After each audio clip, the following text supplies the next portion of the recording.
Tonight on Tabletop Commander, overlooked but awesome EDH cards, blue.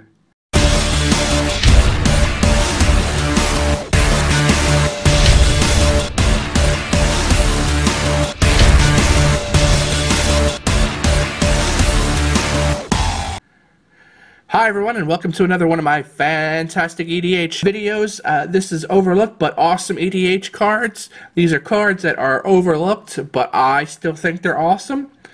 Tonight I'm doing blue. So far I've already done white, black, green, and red. So this is the last in the monocolored section. Still going to have colorless, still going to have lands, still going to have commanders, and still going to have multicolored. So go ahead and check out the old videos if you haven't already. Keep an eye out for the new ones. Maybe at the time you're watching this, they're out already, so go ahead and check those out. I have other great videos that you can check out too. EDH deck techs, as well as opening packs and fat packs and that sort of thing. So you can check those out too. And if you haven't already, my wife and I have our own channel. Not magic related, but kind of nerd related, so maybe you want to check that out too. I'm going to leave a link in the description below, so check that out. Alright, let's get right into this. Overlooked but awesome EDH, blue. First on my list, I have Capsized. Definitely not played as much as it should be. It kind of gets overlooked by Cyclonic Rift. It's still an amazing card. It should definitely be played in mono blue. It should be played at anything. Maybe that's that reduces costs. I play in just about anything I have blue, because being able to return a permanent and being able to buy back that spell is just awesome. Alright, next on the list we have Standstill. A great card to kind of delay the game a little bit. Nobody wants their opponents drawing cards. So that's why I included Standstill on this list. Next on my list I've got Equilibrium. Great bounceable card. Definitely underappreciated. Being able to bounce lots of cards is lots of creatures is definitely an advantage. It doesn't work so well against creatures with a lot of enter the battlefield effects. That's why I don't think it sees a lot of play that it used to. But I still like it and I still play it. So yeah, there we go. I like it, so there it is. Next on the list I got Cowardice, another blue enchantment. Fantastic card. Basically, whenever a creature becomes target of spell or ability, it gets returned to its owner's hand. This is good in any sort of Arcane Lab type of a deck, where people are only casting one spell per turn. Also, good in any sort of deck that has a lot of enter the battlefield effects.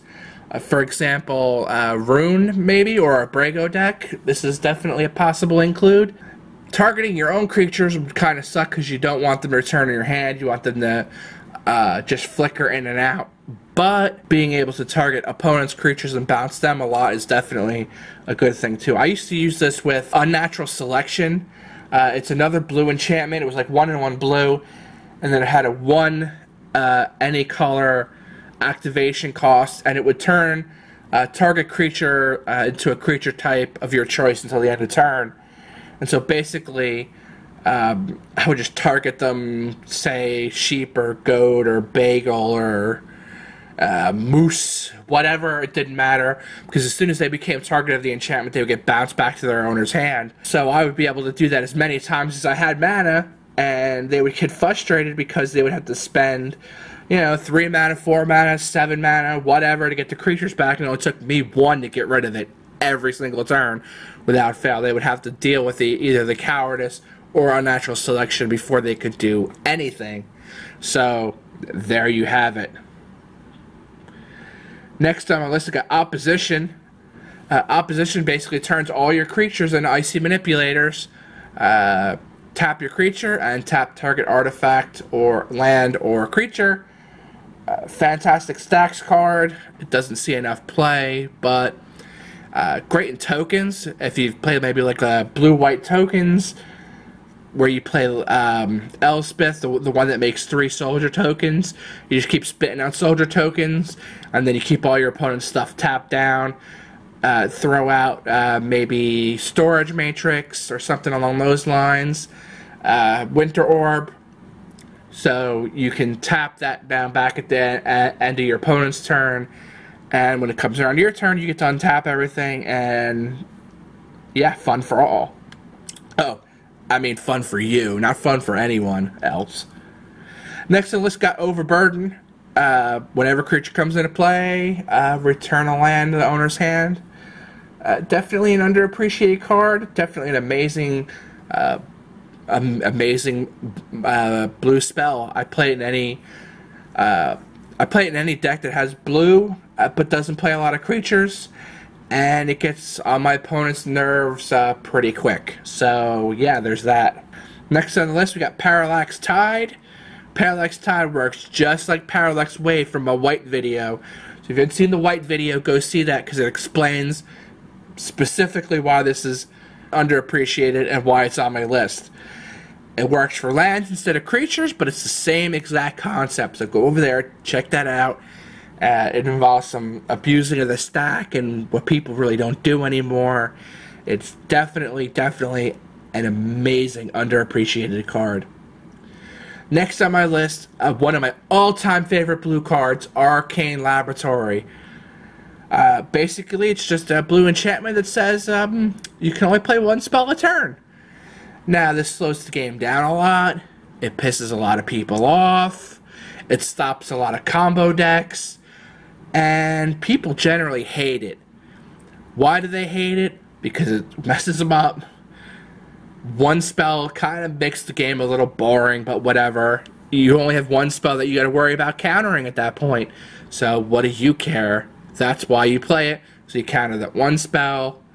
Or you can bounce, and then they can't bounce to other creatures, and they can only play one at a time. So, definitely one of my all-time favorite blue cards. They have a white version now. They have, like, Rule of Law and Eidolon of Rhetoric and stuff like that are white. But I didn't include it on my white list because it's blue where it really matters, because blue does the bouncing, blue does the countering. Blue is where it really matters.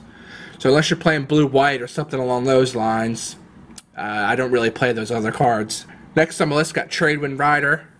Pretty much for the same reason that I play Equilibrium. Good bouncing, and really underappreciated. This was a huge card when it was in Standard, but now not so much, and not so much in EDH. So I still like it, and I play it when I can. Unfortunately, a lot of times I need to make a cut, and that is like the last thing to go, but it almost invariably ends up going, and that's really upsetting, but yeah, there it is. And next on my list, and last on my list, I have Willbender. Willbender is just an amazing surprise card. It's a morph card, so you play it face down, and then when you flip it face up, you can change the target of a single target spell or ability to anything else. It definitely comes in handy in EDH. Nobody's expecting it. Hardly anyone's expecting a morph creature, first of all. Second of all, they have no idea what it is. Half the people I play with have never even seen a Willbender before. They saw morph because it was used recently, but they assume it's a card from there. But it's not, and then they're like, oh, a time stretch, and I'm like, I'll be taking that, thank you very much, and screw you, and that's pretty much it. So that is my overlooked but awesome EDH cards for blue. Don't forget to like and subscribe to my channel. Definitely give me the like if you like this video, because it really helps out the channel a lot. It gets me on... gets me more views on YouTube. It comes up on people's list more often the more likes and comments I have. So like and comment, please, and have a great day.